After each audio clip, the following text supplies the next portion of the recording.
วัสดีครับผมสถาพรชุติมาสกุลนะครับมีคำถามหลายคำถามว่าทำไมต้องใช้แคปซูเปอร์โฟมเหตุผลก็เพราะว่าปัจจุบันนี้การขนส่ง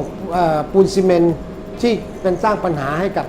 ผู้ขนส่งหลายรายเพราะว่าปูนซีเมนต์เนี่ยเมื่อขนเรียบร้อยแล้วเนี่ยมันจะเกิดผงปูนซีเมนต์ติดที่บริเวณอุปกรณ์หรือแม้ระวางเรือหรืออื่นๆตามนะครับผงที่ติดเนี่ยมันจะมีความหนาความแน่นไม่เท่ากันเมื่อลูกค้าเนี่ยได้นำตัวล้างซีเมนต์รูเวอร์ซึ่งส่วนใหญ่แล้วจะเป็นส่วนผสมของกรดแก่นะครับแล้วก็บางรายก็มีการผสมน้ำหรือไม่ผสมน้ำก็ตามเมื่อคุณสเปรย์ไปแล้วเนี่ยโดยเฉพาะบริเวณที่มีระวางเรือใหญ่ๆเนี่ยผงที่ติดอยู่ตรงระวางในแนวตั้งนะครับเพราะว่าปริมาณของซีเมนต์ที่มันเข้าไปทำปฏิกิริยาเนี่ยเวลามันไม่เพียงพอเพราะมันจะไหลลงมาข้างล่างหมดเมื่อมันไม่เพียงพอแล้วเนี่ยซีเมนต์นั้นเนี่ยเมื่อมันโดนกับกรดกับน้ำแล้วเนี่ยทำให้ซีเมนต์ส่วนที่เหลืออยู่เนี่ยมันจับปฏิกิริยาทางเคมีเกิดเป็นก้อนแข็งขึ้นมาแล้วคุณไม่สามารถกำจัดออกได้ต้องใช้วิธีเดียวคือการเคาะออกนะครับซึ่งเป็นเรื่องที่ยุ่งยากสำหรับคนเรือมากนะครับแล้วก็ทางเราเองก็เห็นว่าสิ่งสำคัญที่สุดเนี่ยเราต้องแก้ปัญหาเรื่องการยึดเกาะในซีเมนต์นั้นทางบริษัทเราจึงได้ค้นคว้าตัวแคปซูเปอร์โฟมขึ้นมานะครับแคปซูเปอร์โฟมเนี่ยเป็นส่วนผสมของกรดแก่หลายชนิดแต่ที่สำคัญที่สุดคือเราใส่ประสิทธิภาพของมันลงไปคือสร้างฟองให้มันเกิดขึ้นเป็นโฟมขึ้นระยะเวลาที่โฟมมันเกิดขึ้นเนี่ยมันจะยึดเกาะอยู่ที่ผนังซีเมนต์ในแนวตั้งได้นานกว่าแบบเดิมๆแล้วก็มันจะมีเวลา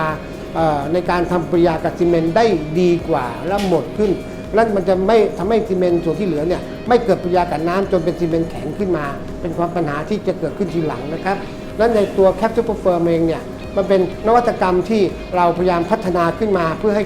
เวลาล้างซีเมนต์เนี่ยเวลาล้างได้ง่ายขึ้นแล้วก็กำจัดได้ไม่ยุ่งยากกว่าเดิมนะครับแล้วก็มีเวลาในการที่จะให้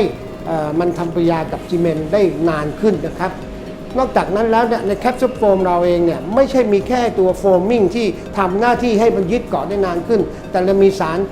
ที่เรียกว่า wetting agent คือมันจะซึมเข้าในเนื้อโฟมเนี่ยเนื้อซีเมนต์เนี่ยในแนวลึกได้เร็วขึ้นนะเพื่อให้นำพาเอาตัวกรดต่างๆเนี่ยเข้าไปทำปฏิกิริยาในส่วนของชั้นที่มันลึกลงไปเรื่อยๆทำให้การปฏิกิริยามันเกิดขึ้นได้อย่างรวดเร็วและสะอาดหมดจดนะครับนี่คือเหตุผลว่าทำไมเราถึงต้องใช้แคปซูเปอร์โฟมนะครับอันนี้คือแคปซูเปอร์โฟม A นะครับเป็นส่วนผสมของตัวสร้างโฟมนะครับส่วนอันนี้เป็นคือแคปซูเปอร์โฟม B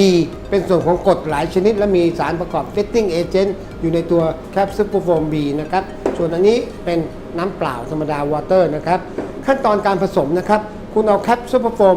A ที่ถังเล็กนะครับเทลงในแคปซูเปอร์โฟม B ถังใหญ่อันนี้นะครับแล้วคุณก็เทลงไปผสมกันนะครับเสร็จขั้นตอนนี้แล้ว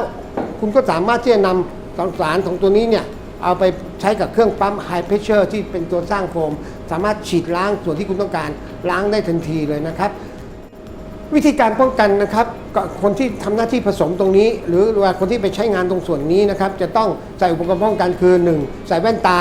นะครับ 2. ที่ปิดจมูกกันเคมีถุงมือแล้วก็เสื้อรวมทั้งรองเท้านะครับเพื่อป้องกันอันตรายที่เคมีจะกระเด็นถูกผู้ใช้งานนะครับในกรณีที่คุณเห็นว่าคราบสกปรกที่เป็นผงซีเมนต์ติดสกปรกไม่มากนั้นคุณก็สามารถใช้อย่างประหยัดได้โดยการเอาแคปซูเปอร์โฟม A และ B เมื่อผสมกันเรียบร้อยแล้วนะครับคุณสามารถนำเอาแคปซูเปอร์โฟมที่เป็น A กับ B ผสมแล้วเนี่ยผสมไดลูทกับน้ำตัวนี้ได้นะครับน้ำบิ๊กเกอร์ที่ผมแบกไว้ตอนนี้คือน้ำคุณก็แค่เทลงไปในน้ำนะครับข้อควรระวังนะครับให้เทตรงนี้ลงในน้ำอย่างเดียวนะครับนะให้เอาแคปซูลโฟม A B ผสมแล้วเทลงในน้ำอย่างเดียวแล้วเอาน้ำตัวเนี้ยไปฉีดพ่นในบริเวณที่คุณต้องการทำความสะอาดนะครับนั่นคือวิธีการทำให้คุณประหยัดเงินขึ้นถ้าคุณเห็นว่าคราบซีเมนต์ที่ติดเนี่ยไม่สกปรกมากนะครับ